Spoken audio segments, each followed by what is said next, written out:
European agency calls for better pilot medical checks after Germanwings crash. London, Europe's top air safety body on Tuesday proposed a new set of medical checks for pilots and stronger medical oversight to address shortfalls highlighted by last year's crash of a Germanwings jetliner at the hands of its suicidal co-pilot.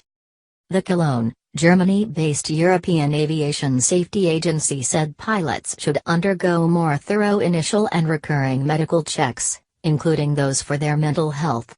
When psychiatric conditions are documented, EASA is urging better follow-up of such cases.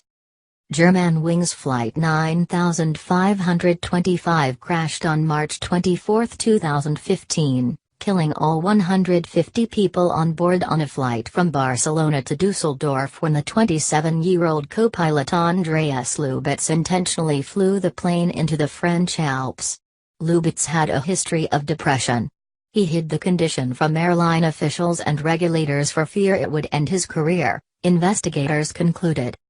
The crash spurred a number of safety recommendations, including from the French prosecutor probing the case and the France Air Accident Investigation Office, the BEA, which was formally charged with the crash probe. EASA also led a task force in the aftermath of the crash to explore changes. EASA said its latest proposal also calls for pilots to undergo drug and alcohol checks. Pilot groups have previously rejected wider screening, arguing they could drive those suffering problems to take extra steps to hide their conditions.